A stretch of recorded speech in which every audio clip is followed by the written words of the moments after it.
Go yard. I got so much motherfucking design on right now. Break it down, bring it back, make it clap. I got 3 old thoughts, new block, where that thing. Bitches on my line, and you know.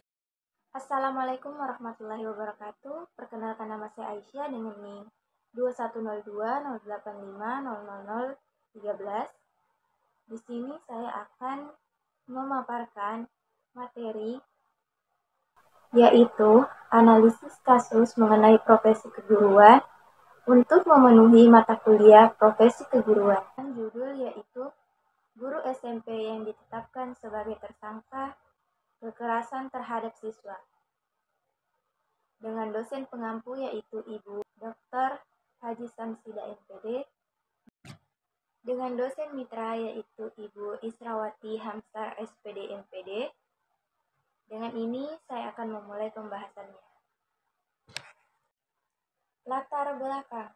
Kekerasan merupakan suatu tindakan yang dilakukan oleh suatu individu kepada individu lain yang mengakibatkan gangguan mental dan fisik. Ada beberapa bentuk kekerasan secara umum yaitu yang dapat mengakibatkan luka atau cedera seperti memukul, menganiaya, dan lain-lain. Kemudian yaitu kekerasan psikis, di mana kekerasan ini yaitu kekerasan emosional yang dilakukan dengan cara menghina, melecehkan, mencela, dan melontarkan kata-kata yang tidak pantas, hingga menyakiti perasaan, melukai harga diri dan menurunkan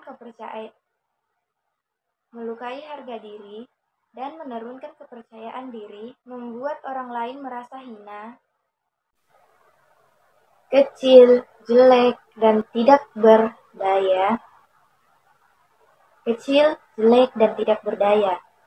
Kekerasan dalam pendidikan merupakan perilaku yang melampaui batas, kode etik dalam aturan pendidikan, baik itu berupa fisik maupun secara psikis, dan pelakunya bisa siapa saja, baik itu pimpinan sekolah, guru, staf, murid, dan masyarakat.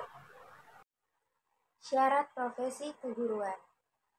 Menurut Satori 2005, guru profesional yaitu guru yang memiliki kompetensi yang pertama, kompetensi profesional, di mana memiliki pengetahuan serta di luar dari bidang studi yang diajarkan dan penguasaan materi metodologis dalam arti konsep teoritik dan mampu memilih metode yang tepat dan menggunakan banyak metode dalam proses belajar mengajar. Yang kedua yaitu kompetensi personal, di mana memiliki perilaku dan kepribadian yang mampu menjadi sumber atau subjek identifikasi yang mantap. Kemudian yang ketiga yaitu kompetensi sosial, yaitu mampu bersosialisasi dengan baik itu dengan murid-muridnya maupun sesama teman guru, pemimpin sekolah, bahkan masyarakat luas. Yang keempat yaitu kemampuan untuk memberikan pelayanan sebaik-baiknya, yang berarti mengutamakan nilai kemanusiaan dan nilai material. Pembahasan kasus. Tindak kekerasan memberikan efek negatif kepada siapa saja yang mengalaminya, seperti yang terjadi pada kasus yang akan saya bahas kali ini. Kasus yang saya bahas kali ini terjadi di Surabaya, di mana ada seorang guru yang ditetapkan sebagai tersangka kekerasan terhadap siswanya, di mana diduga seorang guru ini merupakan guru olahraga yang berinisial JS, melakukan kekerasan kepada siswanya yang berinisial R. Kekerasan yang dilakukan merupakan kekerasan dalam bentuk fisik dan psikis, di mana guru yang berinisial JS ini membenturkan kepala korban yaitu siswa yang berinisial R kepada papan tulis dan melontarkan kata-kata tak pantas kepada muridnya. Hal ini membuat orang tua si murid melaporkan JS ke kepolisian agar kasus kekerasan di sekolah ini dapat ditindaklanjuti, agar guru tersebut mendapatkan peringatan dan sanksi yang setimpal atas apa yang telah dia perbuat. Teori terkait yaitu menurut Nurani 2010, kekerasan pada siswa adalah suatu tindakan yang dialami oleh siswa yang dilakukan oleh guru atau oknum yang berada di sekolah dengan dalih yaitu mendisiplinkan siswa. Ada beberapa bentuk kekerasan yang umumnya dialami dan dilakukan terhadap siswa, antara lain yaitu kekerasan fisik maupun psikis. Peran guru sebagai pendidik yaitu harus memiliki standar kualitas pribadi tertentu yang mencakup tanggung jawab, memahami nilai moral, perilaku sosial budaya, berwibawa, atau memiliki kemampuan, kelebihan mengaktualisasikan diri. Yang keempat yaitu memiliki nilai spiritual, di mana ia mampu mengambil keputusan sendiri dan mampu mengelola emosi.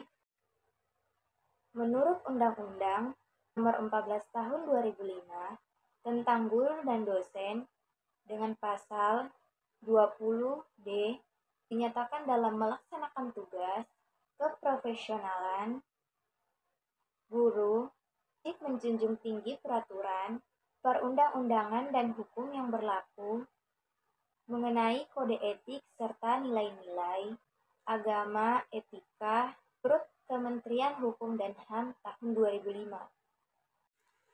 Baik, setelah memaparkan kasus tadi, kita akan memberikan solusi. Adapun solusinya yaitu yang pertama, 1. Pemerintah harus menyiapkan atau menyediakan pelatihan bimbingan kepada guru yang merupakan bimbingan pengajaran yang berperspektif seperti guru ataupun calon guru. Yang kedua yaitu aturan yang harus diperketat mengenai tindakan para guru. Yang ketiga yaitu melakukan konseling atau bimbingan. Dan yang keempat yaitu segera memberi pertolongan kepada siapapun yang mengalami kekerasan, yang mengalami tindakan kekerasan di sekolah, dan menindaklanjuti kekerasan tersebut dengan cara menindaklanjuti korban dan pelaku kekerasan tersebut, memberikan motivasi serta dorongan agar korban tersebut tidak mengalami trauma, dan menindaklanjuti pelaku yang melakukan kekerasan agar merasa jera dan tidak melakukan kekerasan lagi. Kesimpulan, kekerasan merupakan suatu tindakan yang dilakukan oleh individu kepada individu lain yang mengakibatkan gangguan fisik atau psikis. Ada beberapa bentuk kekerasan yang biasa dilakukan secara umum, yaitu kekerasan fisik maupun kekerasan psikis. Namun, ada kekerasan yang dilakukan oleh guru terhadap siswanya, antara lain adalah kekerasan fisik, yaitu kekerasan yang dapat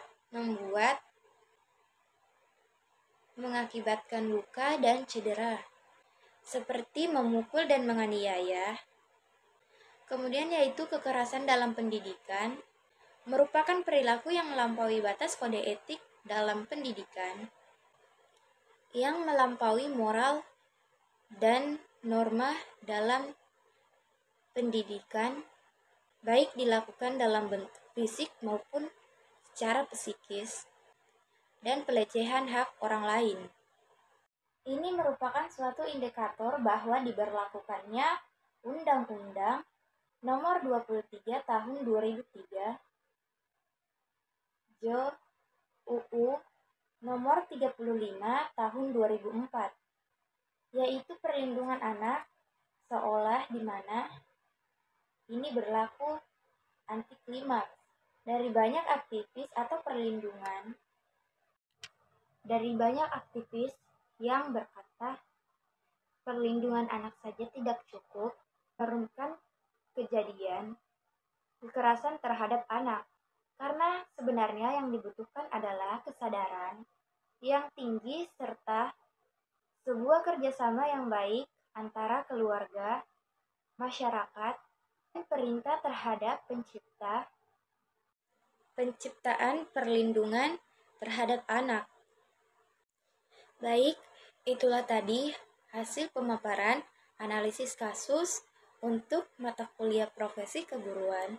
Saya berharap mendapatkan nilai yang baik dan telah melakukannya secara maksimal. Dengan ucapan wassalamualaikum warahmatullahi wabarakatuh. Sekian dan terima kasih.